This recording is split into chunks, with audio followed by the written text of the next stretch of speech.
Halacha Yudalef. Et à part le Lashon Hara, à chaque fois que quelqu'un fait du Lashon Hara, il transgresse aussi une mitzvah générale de la Torah qui s'appelle Et Hashem Elokecha Tira. Tu craindras l'Éternel ton Dieu. C'est une mitzvah qui nous oblige donc à craindre Dieu toute notre vie. Ça veut dire que lorsque se présente à nous l'occasion de faire une avéra, un péché, nous avons l'obligation de nous renforcer, de nous retenir et de se rappeler qu'Akadosh Baruch Hu Hashem, il surveille chacune de nos actions et il demandera des comptes sur chaque action. Et cette pensée-là doit nous empêcher de fauter. Et donc celui qui se laisse aller au Lashon Hara, de la Rechilut, eh bien évidemment il transgresse cette mitzvah générale de la Torah, et Hashem Elokecha Tira, tu craindras l'Éternel ton Dieu. Et là le Chavetz Chaim il fait une petite note et rajoute qu'il ne faut pas aussi dire le nom de Dieu en vain. Et Ba'avonotunu Arabim, il dit, ça arrive souvent que les gens, en se moquant, ils disent par exemple, regardez un tel et un tel, lui aussi, il se fait prendre pour un chacham, pour quelqu'un qui craint Hachem. Veu kana kinat Hachem tsevakot. Ils avaient une expression comme ça de dire, et c'est l'expression qui a été dite pour Pinchas, pour Eliyahu Hanavi, il venge l'honneur d'Hachem. Et en fait, le mot tsevakot, je le dis avec un kouf exprès, parce que sinon, si on ne le dit pas avec un kouf, c'est aussi un des noms d'Hachem. Et c'est un issour de le dire. Et le onesh, la punition de prononcer le nom d'Hachem pour rien, et il a plusieurs noms évidemment, on le sait très bien, Elohim, Yudke Vavke, etc. Le fait de prononcer le nom d'Hachem en vain, c'est très grave en soi, et ça peut entraîner même la pauvreté, chas v'shalom. Yudbet. Et à part ça, tout le temps du Lashon Hara, de la Rechilut que quelqu'un y fait, il transgresse une mitzvah positive de la Torah qui s'appelle d'étudier la Torah. Il y a une mitzvah positive d'étudier la Torah. Ulmatemotam, shpartem la sotam, vedibar tabam, tu parleras des paroles de Torah, et il n'y a pas de limite au salaire de cette mitzvah de l'étude de la Torah, parce qu'elle pèse comme toutes les mitzvot. Et au contraire, le bitul Torah, c'est-à-dire que si quelqu'un il a du temps pour étudier la Torah, et il le passe comme ça exprès à ne pas étudier, ce qu'on appelle ça bitul Torah, c'est-à-dire qu'il annule l'étude de la Torah. Et c'est vrai qu'un homme en général dans sa vie sortira innocenté de ce problème de bitul Torah parce qu'il travaille, donc il s'occupe à sa parnassa, ou bien il réfléchit de quelle manière avoir sa parnassa. Donc tout ça c'est des choses utiles, ça ne lui sera pas compté comme de la perte de temps inutile. Mais par exemple au moment où il fait du Lashon Hara ou de la Rechilut, alors quel intérêt cela aura-t-il dans sa parnassa?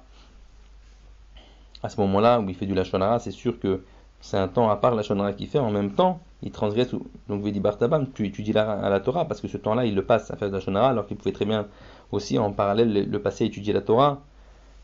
Si c'est quelqu'un qui connaît la Torah, il peut étudier, et même si c'est quelqu'un qui ne connaît pas la Torah. Aujourd'hui il existe beaucoup de livres en français de Torah qu'il peut très bien acheter, de Moussard, d'Alacha, et de les lire et de les étudier de manière régulière pour faire entrer la crainte d'Hachem dans son cœur, ne pas rester à rien faire. Et il dit, le Chavetz Chaim, j'ai vu marqué au nom du Gaon de Vilna que souvent on a l'expression qui revient din vecheshbon, il faudra donner din vecheshbon, le jugement et les comptes. Et en fait, pourquoi donner din vecheshbon, les jugements et les comptes? On aurait dû dire le jugement, c'est tout, il faudra donner rendre des comptes, ou bien le rendre des comptes. Pourquoi ces deux expressions? Il dit din, c'est le jugement, c'est sur la vera elle-même. Il faudra donner des comptes sur la vera elle-même que la personne elle a fait, n'importe laquelle. Et le cheshbon, c'est le calcul. On va calculer avec lui au moment du jugement, eh bien, le temps qu'il a passé à faire la vera, qu'il aurait pu faire une mitzvah à ce moment-là.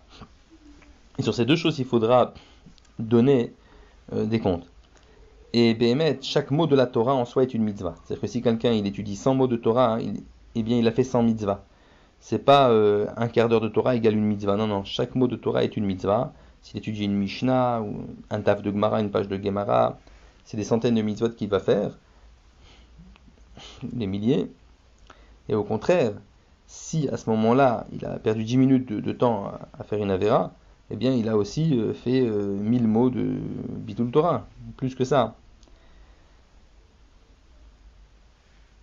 Ensuite, le Chavetz Chaim, Oui, d'abord, il dit qu'il fait donc, il transgresse le lave bifneasmo pour chaque mot inutile qu'il dit, il transgresse le lave de, enfin pas la mise à tasser, je veux dire, de Vedibar Tabam pour chaque mot inutile qu'il dit. Ensuite, là, il fait une petite note où il explique que même par rapport à la parnassa, hein, un homme il doit bien réfléchir combien de temps donner à la parnassa, ne pas laisser le Yetzer Hara prendre les commandes, parce que le Yetzer Hara va dire tu dois toujours travailler et donc il ne lui laissera pas le temps d'étudier ou de prier comme il faut. Et il fait remarquer quelque chose, il dit, d'après la nature humaine, si un homme il fait du bien à son ami, un homme comme lui, de chair et de sang, il lui donne un cadeau gratuit, il le fait travailler chez lui, il l'emploie chez lui, plus il lui donnera, hein, plus la nature humaine fera que celui qui reçoit se sentira redevable à celui qui lui a donné. Et il va mieux faire son travail, parce que vraiment il va être redevable vis-à-vis de son patron. Alors que dans le service divin, hélas, c'est le contraire qui se passe. Pourtant, nous sommes considérés comme des salariés dans le service divin. Et on voit que tout ce que Hachem Inbarach il rajoute à l'homme, de l'argent, de la réussite, le Yetzer Hara, au contraire, l'incite à faire moins de Torah en échange. Il lui dit maintenant, tu es devenu riche, tu dois voyager à tel et tel endroit, et donc tu ne peux plus étudier comme avant, jusqu'à ce qu'à la fin, il lui laissera même pas le temps même de faire la tefila betsibour, la prière en communauté. Et le Yetzer Hara, il lui fera une tefila rapide comme ça. Et le Yetzer Hara, hein, toujours, il lui montrera que tout ce qu'il fait, c'est nécessaire par rapport à sa richesse, à son kavod, à ses occupations nombreuses. Et par contre, tout ce qui concerne dans le Olam Haba, donc après 120 ans, sur ça, le Yetzer Hara va lui dire, oh, sur ça, il faut avoir istapkut, il faut se contenter de ce qu'on a. Il ne faut pas être trop gourmand dans le Olam Haba. Mais dans le Olam Hazé, il faut être gourmand. Et c'est marqué, Ban Tabet Azu Torah. Ce qui a construit sa maison, c'est la Torah. Tout celui qui a acquis les paroles de la Torah, il a acquis une maison dans l'Olam Haba. Parce que autour du Gan Eden, c'est le Geinom. C'est l'enfer. Et Mimé, les Chaz Shalom, quand quelqu'un n'a pas assez de mitzvot pour avoir une maison dans le Gan Eden, eh bien forcément, il devra, Chaz Shalom, aller dans la banlieue du Gan Eden, c'est-à-dire dans le Geinom. Rachman Alison, qu'Hachem nous en préserve. Donc il faut vraiment bien réfléchir dans la vie, qu'est-ce que j'ai vraiment besoin de travailler et combien d'heures je peux dégager pour l'étude de la Torah et la pratique des mitzvot et le chesed.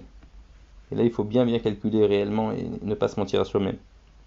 À la Chayut Gimel, si dans son Lashon Hara ou la Rechilut, il a rajouté, ne serait-ce que partiellement, un peu de sheker, un peu de mensonge, c'est-à-dire qu'il a parlé sur quelqu'un des choses vraies, mais il a rajouté aussi des choses pas vraies et qui ont bien sûr dénigré la personne, alors là, en plus du Lashon Hara qu'il a fait, il a transgressé la mitzvah positive de la Torah, midvar sheker tirchak. D'une parole de sheker, tu dois te tenir éloigné. Et en plus, ça s'appelle motzi shemra. Parce que même si c'est partiellement qu'il a dit du mensonge, il s'appelle motzi shemra. C'est-à-dire qu'il fait sortir une mauvaise réputation à quelqu'un qui est injustifié, puisqu'il a rajouté des choses qui étaient fausses. Et la faute est beaucoup plus grave, et la punition beaucoup plus grave que pour du Lashon Hara, qui est que de la pure vérité. Et quand même, c'est assourd. Yud Dalet, 14e halakha. Il faut savoir que celui qui fait du Lashon Hara transgresse aussi une mitzvah générale de la Torah qui s'appelle Ve'alarta bidrachav. Tu marcheras dans ses voies. C'est-à-dire que nous avons l'obligation d'imiter Akadosh Baruch Hu, d'essayer d'imiter ses midot, qui sont que bien. Il est Rachoum, il est Chanoun, il est miséricordieux, il donne gratuitement, etc., etc. Et on trouve dans le midot Kedoshot d'Akadosh Baruch Hu et Théorot qu'il est sonné délatorial, c'est-à-dire qu'il n'aime pas la délation. Il déteste la délation. Comme on connaît l'histoire avec Achan, je vais vraiment résumer en 2 mots. Achan, c'est à l'époque de Yoshua bin Nun, il avait volé des trésors qui avaient été trouvés donc, dans une ville qui avait été mise en chérem, en excommunion. Il y avait une interdiction de profiter de quoi que ce soit du butin. Il fallait tout brûler, etc. Et lui, il avait eu envie de prendre certaines choses, de l'or, un manteau, etc. Il les avait cachés. Et à cause de ça, les Bnei Israël, ils ont perdu des guerres qui ont suivi. Parce que les Bnei Israël sont tous solidaires les uns des autres. Et Hachem a dit, c'est à cause qu'il y a eu quelqu'un qui a dit à Yoshua, qui a pris dans le butin. Et Yoshua, il a dit à Hachem, et qui est cette personne? Et Hachem a répondu, Vechi delator anilecha, est-ce que tu crois Yoshua que je suis un délateur? Je vais te dire c'est qui a fait ça, Chas v'shalom. Il a dit tu fais un goral, tu fais un tirage au sort, et finalement le tirage au sort c'était un tirage au sort qui est tombé sur la tribu de Yehuda. Ensuite dans la famille de Zerach et ensuite sur Achan, et à la fin il a avoué lui-même. Donc on voit que Kadosh Baruch Hu déteste la délation, donc nous aussi on doit l'imiter. Et celui qui fait du Lashon Hara, à part la Lashon Hara qu'il fait, il transgresse aussi cette mitzvah générale, Ve'alarta bidrachav, d'aller dans ses voies, et de ne pas faire le contraire des midot à Kadosh Baruch Hu. Et en plus, à part ça, c'est marqué qu'il y a 4 catégories de gens qui ne sont pas Mekabel Penashrina, qui ne reçoivent pas la phase de la Shekhinah, la présence divine. Parmi eux, ceux qui font du Lashon Hara. D'ailleurs, on peut rappeler rapidement c'est qui. C'est ceux qui sont des chakranim, ceux qui font du sheker, ceux qui font de la chanifout, de l'hypocrisie, donc ils disent ce qu'ils ne pensent pas, ceux qui font de la letzanou, de la moquerie, et ceux qui font du Lashon Hara. Évidemment, on ne parle pas de quelqu'un qui a fait une fois ou comme ça de temps en temps, il a fait tchouva, hein, des gens qui le font quand même régulièrement.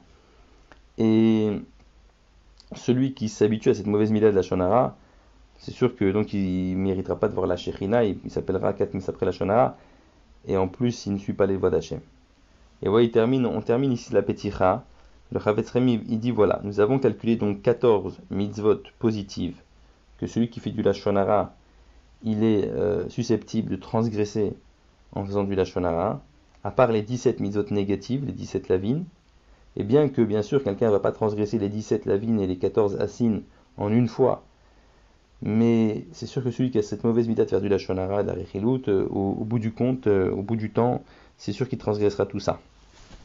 Donc Bezat Hashem, on va commencer la halachot Lashon Hara, d'abord les Harurin après, donc tous les 4 malédictions qui sont marquées dans la Torah à propos de celui qui fait du Lashon Hara.